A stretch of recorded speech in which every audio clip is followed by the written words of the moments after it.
खुलुमबाय बेयो बड'लेण्ड इंखं टेलिभिजन दिनै एप्रिल 2025 रबिबारखालि सानसेनि बरादखौ नोंथांमोननि खाथियाव लाबोदों आं सदानन्द दैमारिया।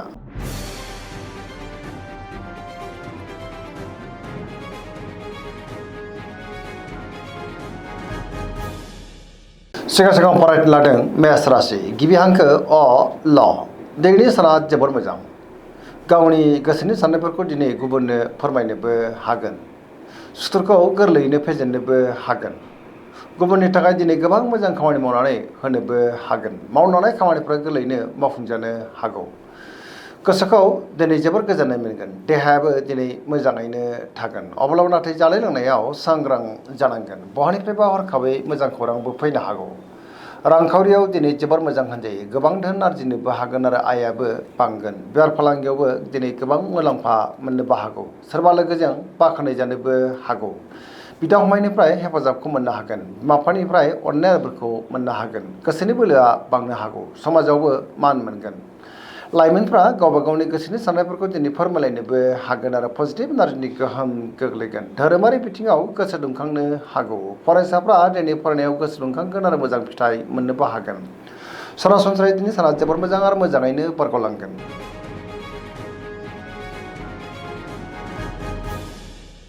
वृष राशि गिबि हांखो इ उ ब दिनैनि साना जोबोर मोजां। गोदान खामानियाव आखाइ होजेननो हागोन। गोथों आरो गोग्गो साननो रोंगोन। गियाननि आंखाल जानाय नङा। मोनफ्रोमबो बिथिङावनो दिनै जाफुंसारनो हागौ। गोसोनि साननायफ्रा मोगथाङाव जाफुंगोन। गोसोखौ दिनै जोबोर गोजोननाय मोनगोन। गोसोआव बोलोआबो बांनो हागौ। मावनो लानाय खामानिफ्रा गोरलैयैनो मावफुंजानोबो हागौ। समाजावबो दिनै मान मोननो हागोन। रांखावरियाव दिनै जोबोर मोजां होनजायो। गोबां धोन आरजिनोबो हागोन। बेफार फालांगियाव जोबोर मोजां मुलाम्फा मोननोबो हागोन। न'खराव दिनै बिसि फिसायनि गेजेराव अनलायनाय फैगोन। देहाया दिनै मोजाङैनो थागोन। बिमा बिफानिफ्राय हेफाजाबखौ मोननो हागौ। बहाबा दावबायोब्ला दिनै जोबोर मोजां आरो मोजाङैनो हान्थिनोबो हागोन। पजिटिभ एनार्जिनि गोहोम गोग्लैगोन।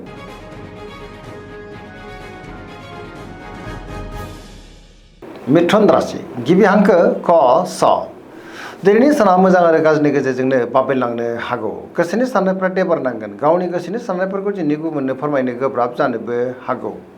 गियाननि आंखाल जानोबो हागौ। गुबुननि थाखाय दिनै नाङा फाङा जेंनायाव गोग्लैनांनोबो हागौ। देहाया बारा मोजां थानाय नङा। गोबां रोखोमनि देहायारि जेंनाजों मोगा मोगि जानांनोबो हागौ। जानाय लोंनायाव सांग्रां जानांगोन। रांखावरियाव मोजां अब्लाबो नाथाय खरसाया बांनोबो हागौ। बेफार फालांगियाव मोजां होनजायो। समाजाव मानहानि जानांनोबो हागौ। मावनो लानाय खामानिखौ मावफुंनायाव माबा नङा मोनसे हेंथाबो फैनो हागौ। सोरबा लोगोनिफ्राय हेफाजाब लानांनोबो हागौ। गुबुनजों दिनै मोजां सोमोन्दो लाखिनो गोब्राब जागोन। नेगेटिभ एनार्जिनि गोहोम गोग्लैनोबो हागौ। लाइमोनफोरनि गोसोआ दिनै जोबोर आला खाला जानोबो हागौ। सांग्रां जानाया गाहाम।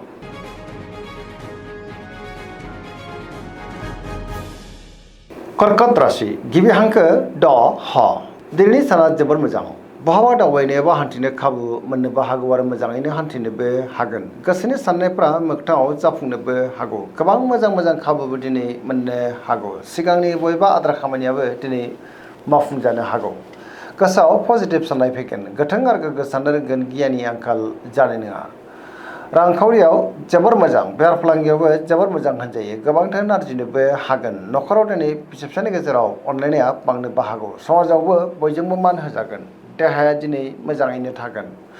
गुबुननिफ्राय हेफाजाब मोननानै गोसोआव दिनै जोबोर गोजोननाय मोननोबो हागौ। गुबुननि थाखाय दिनै गोबां मोजां खामानि मावनानै होनोबो हागोन आरो बिसोरजों मोजां सोमोन्दो लाखिनोबो रोंगोन।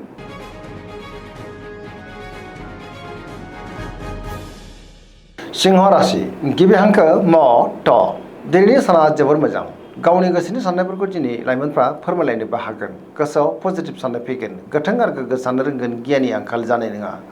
मावनो लानाय खामानिफ्रा दिनै गोरलैयैनो मावफुंजानो हागौ। सोरबा लोगोनिफ्राय मोजां खौरांबो फैनो हागौ। बहाबा दावबायोब्ला दिनै जोबोर मोजां आरो मोजाङैनो हान्थिनोबो हागोन। रांखावरियाव जोबोर मोजां होनजायो। बेफार फालांगियावबो दिनै जोबोर मोजां मुलाम्फा मोनगोन। गोसोनि साननायखौ दिनै गुबुननो फोरमायनो हानानै गोसोआव जोबोर गोजोननाय मोनगोन।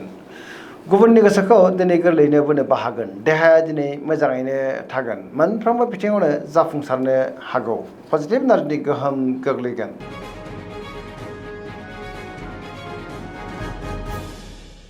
कन्या राशि गिबि हांखो प ट दिनैनि साना मोजां आरो गाज्रिनि गेजेरजों बाबेलांनो हागौ गोसोआव गोनो गोथो साननायबो फैनो हागौ गावनि गोसोनि साननायफोरखौ दिनै गुबुननो फोरमायनो गोब्राब जागोन माबा नङा मोनसे जेंनाजों मोगा मोगि जानांनोबो हागौ सरासनस्रायै दिनैनि साना मोजां आरो गाज्रिनि गेजेरजोंनो बाबेलांनो हागौ गियाननि आंखाल जागोन गावनि गोसोनि साननायखौ गुबुननो फोरमायनो हायैयाव गोसोआव उन्दाबो फैनो हागौ देहाया दिनै मोजाङैनो थागोन अब्लाबो नाथाय जानाय लोंनायाव सांग्रां जानांगोन सोरजोंबा रायखोमा जानोबो हागौ आरो नेगेटिभ एनार्जिनि गोहोम गोग्लैनोबो हागौ लाइमोनफोरनि गोसोआ दिनै जोबोद उरां फारां जानोबो हागौ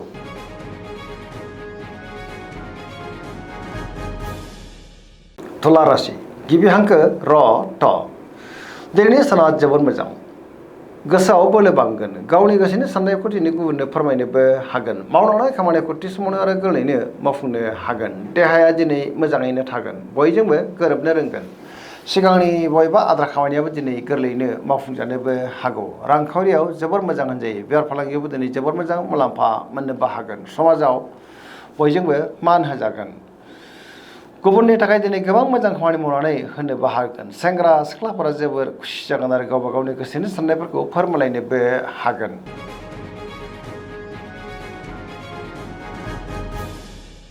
वृश्चिक राशि गिबि हांखो न स दिनैनि साना जोबोर मोजां समाजाव लोगो लेवा बांगोन गोबां मोजां मोजां खाबुबो दिनै मोननो हागौ गोबां मुंदांखा सुबुंजों दिनै बहाबा लोगो मोनज्लायनोबो हागौ पजिटिभ एनार्जिनि गोहोम गोग्लैगोन बहाबा दावबायनो बा हान्थिनो खाबु मोनगोन आरो मोजाङैनो हान्थिनोबो हागोन सिगांनि बबेबा आद्रा खामानिखौबो दिनै गोरलैनो मावफुंनोबो हागोन मावलांनाय खामानिफोरखौ गोरलैनो मावफुंनो हानानै गोसोआव गोजोननाय फैगोन मोनफ्रोमबो बिथिङावनो जाफुंसारनो हागौ रांखावरियाव जोबोर मोजां होनजायो मोननो गोनांखौ दिनै मोननो हागोन बेफार फालांगियावबो जोबोर मोजां मुलाम्फा मोननो हागोन आयाबो बांनो हागौ देहाया दिनै मोजाङैनो थागोन गुबुननिफ्राय थोजासे हेफाजाबबो मोननो हागौ लाइमोनफ्रा गावबा गावनि गोसोनि साननायफोरखौ दिनै फोरमायलायनो हागोन आरो गोसोआव पजिटिभ साननाय फैनोबो हागौ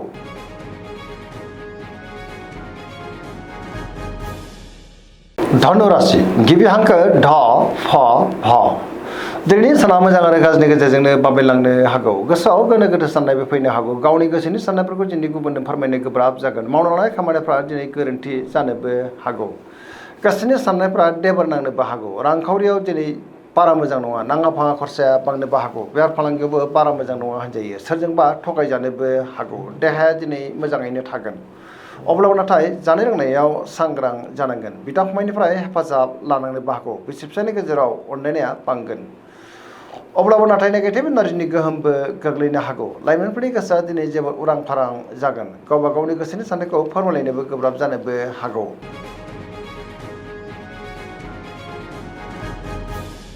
मकर राशि गिबि हांखो ख ज दिनैनि साना जोबोर मोजां गोसोखौ दिनै जोबोर गोजोननाय मोनगोन मावलांनाय खामानिखौ थि समावनो आरो गोरलैनो मावफुंनोबो हागोन सिगांनि बबेबा आद्रा खामानिखौबो दिनै गोरलैनो मावफुंलांनो हागोन सोरजोंबा बाख्नाय जानोबो हागौ रांखावरियाव मोजां बेफार फालांगियावबो मोजां होनजायो मोननो गोनांखौबो दिनै मोननो हागौ मोनफ्रोमबो बिथिङावनो दिनै जाफुंसारनोबो हागौ गोदान खामानियाव आखाइ होजेननो हागोन बिदा फंबायनिफ्राय थोजासे हेफाजाब मोननोबो हागौ आरो पजिटिभ एनार्जि गोहोम गोग्लैगोन सेंग्रा सिख्लाफ्रा गावबा गावनि गोसोनि साननायफोरखौ फोरमायलायनोबो हागोन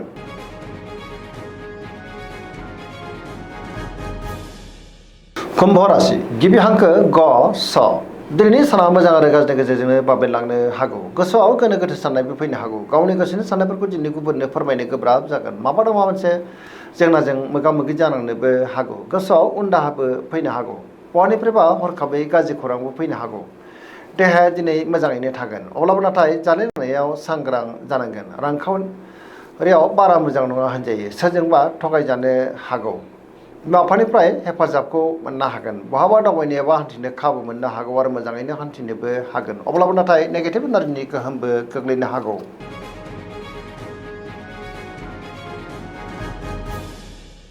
मीन राशि गिबि हांखो ड स दिनैनि साना जोबोर मोजां गोबां मोजां मोजां खाबुबो दिनै मोननो हागौ गोबां खामानियाव मुखुबबो थानो हागौ गोसोआव पजिटिभ साननाय फैगोन गावनि गोसोनि साननायफोरखौ दिनै गुबुननो फोरमायनोबो हागोन बहाबा दावबायनो एबा हान्थिनो खाबु मोननो हागौ आरो मोजाङैनो हान्थिनोबो हागोन। देहाया दिनै मोजाङैनो थागोन, रांखावरियाव मोजां, बेफार फालांगियावबो मोजां होनजायो। न'खराव बिसि फिसायनि गेजेराव अननानै फैगोन, सोरजोंबा बाख्नायजानानै गोसोआव दिनै जोबोर गोजोननाय फैगोन। लाइमोनफोरनि गोसोआ दिनै जोबोर खुसि जागोन, गावबा गावनि गोसोनि साननायफोरखौबो दिनै फोरमायलायनोबो हागोन। फरायसाफ्रा फरायनायाव गोसो दुंखांगोन आरो मोजां फिथाइ मोननोबो हागोन।